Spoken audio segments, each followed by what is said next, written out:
Salutations and greetings. My name is Marge, or Margie.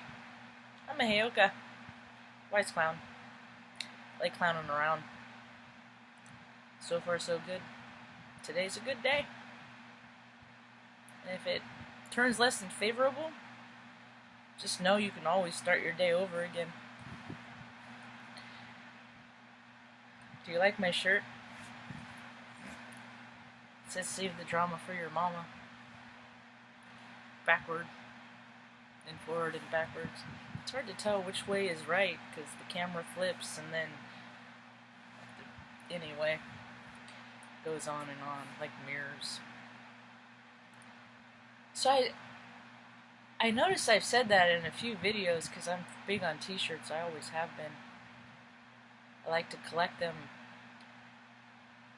signify places I've been, because the places I've been contain memories, and every time I wear the shirt I'm reminded of those vibrations of the good times that I've created.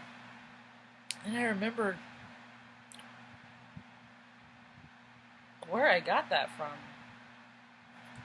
One of my first favorite books. I guess I do like to read, I just don't take the time to do it. I don't have the focus really these days. Maybe one day I'll go back to reading, but I have too many other things to do right now. Anyway, it was from a book, Go, Go. So I looked it up because and I'll just read it. I'm going to read this little excerpt. Usually I don't read stuff because I don't know. I like to let people look themselves, but it's just supporting evidence in my little talk today. So, Go was written in 1961. Here's the cover. It's going to be backwards. It's by P.D. Eastman. I can't do that. Anyway, it's red on top, white, and blue on the bottom. Teal.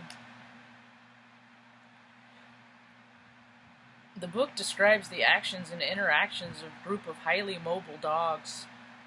I've always been a dog lover, who operates cars and other conveniences in pursuit of work, play, and a final mysterious goal, a dog party. Work, play, work hard, play hard. Got big plans for the weekend? You gonna see the big game?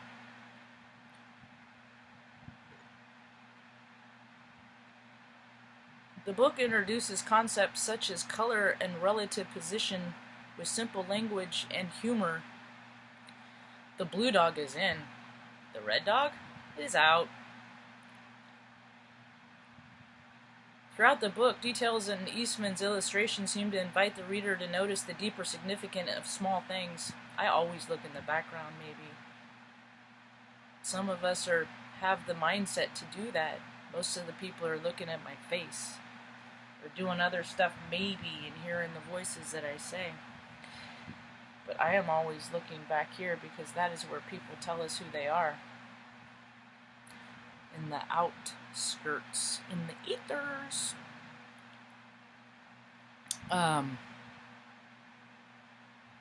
Throughout the book, details in Eastman's illustrations.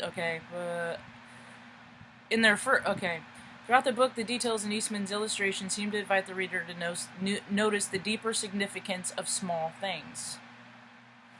That includes how people say things, what their eyes are doing. Everything is small things. In their first appearance, a girl dog asks a boy if he likes her hat with its little flower. He does not. So they leave. So pages later, we meet them again. Now they're riding scooters. They've upgraded. They're in a higher tax bracket now. She has a hat with a feather. I love feathers. I find them all the time. I found a blue one yesterday, a couple days ago.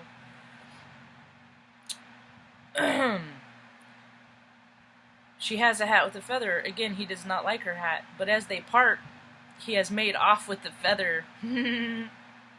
Maybe he likes her, but not the hat. But you don't steal, it's rude.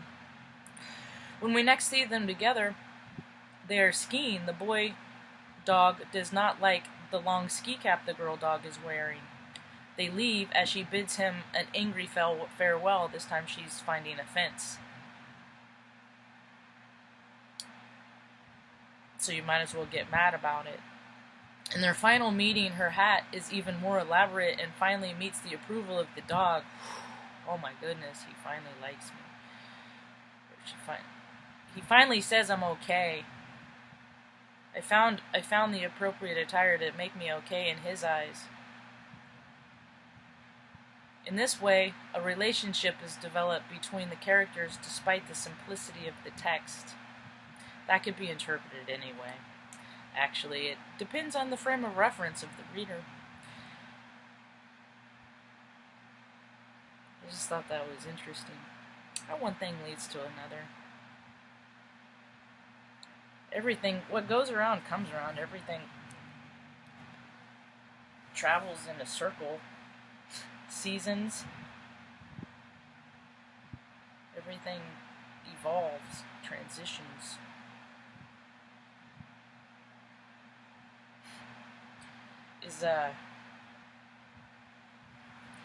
Stuff is getting weird.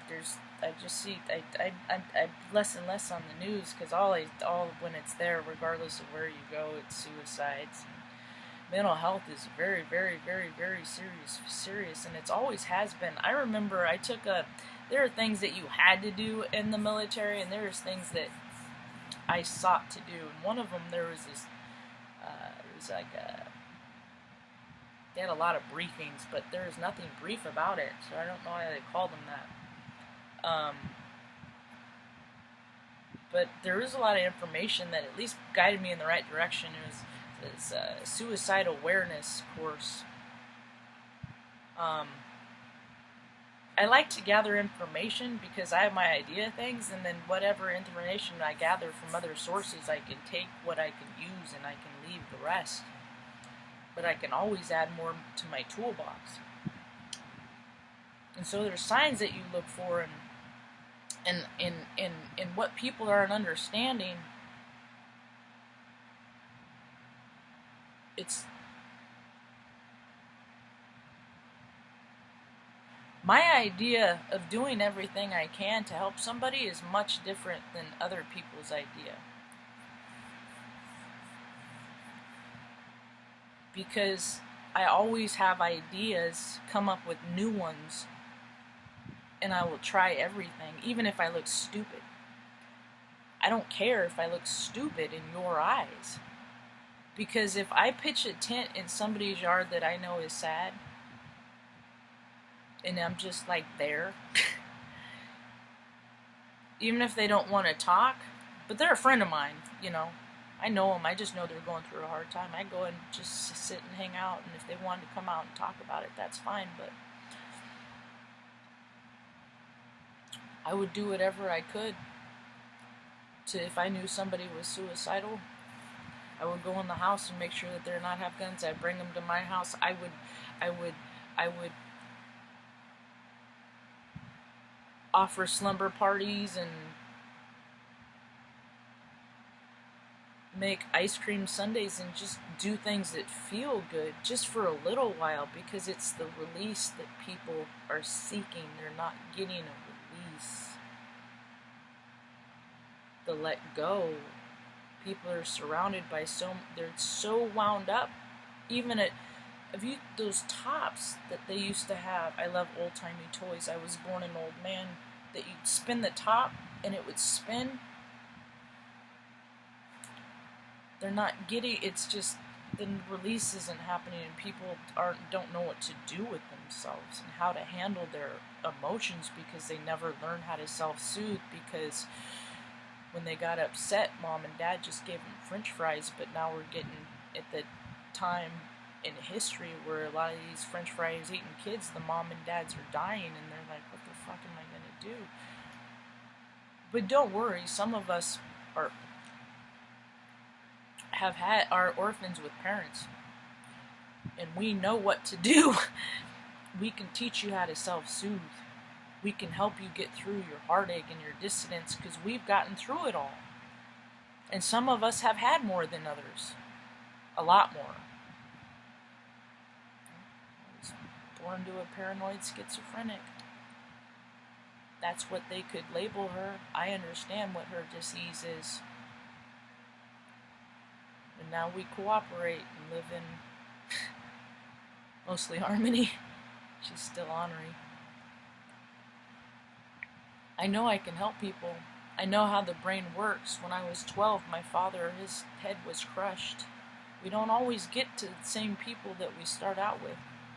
Cracked his head in 6 places. He should not have lived. My people are resilient and stubborn. He's an Aries. I'm like him. We fucking ram. We don't know. We butt heads. Anyway, I can help people get through that. And so he cracked his head open and had to learn how to walk and talk, because once your body breaks, nothing works the same way again. So you have to readapt, and that's how the brain works. It's like, picture a road map from an aerial view, and there's damage done to your brain, and a sinkhole falls out. Well, your thought process is used to going this way, and then it comes up to the sinkhole. Well, then it has to reroute and go around. That's why it takes longer for people who have had strokes and head injuries and stuff. Instead of just picking something up, they have to take a minute, because that thought process is literally having to reroute. So that's why 3 years after he was being rehabilitated, we weren't invited. I didn't even know about the accident until a month after it happened, because they said that it was like, their logic was we didn't know if he was going to live, but my logic was, well, it would have been nice to see him in case he didn't. But I just think different than, well, pretty much everybody I've ever met. I'm not complaining about it, it's just I speak in matter of facts. So 3 years after he had his head debacle, Loretta had her major brainstem stroke. Now the circumstances different. Well, I was 15 and a half. I had to call the ambulance because I didn't have a license to drive her to the hospital. So they didn't put her on oxygen, and I had to chew people out on the nursing station because they said she was just probably a druggie from Central Valley, and she wasn't really worth the bother. And I overheard, and I was offended, so I fucking cussed them out. I'm only 15, mind you. I don't care how stupid I look when it comes to people I care about. So she and we were fucking dirt poor, dude. So our rehabilitation was me and her picking up leaves in the front yard, so she could do it with balance. We got pretty creative with our rehab. See, and that's why it pisses me off when I see these institutions charging so much. You don't want to help people, you want to drive expensive cars, and all that shit's changing. So I got a few ideas of how things can be. I'm just waiting for the right person to see these videos, reach out and collaborate with me. So I hope you all have a rad day. Peace.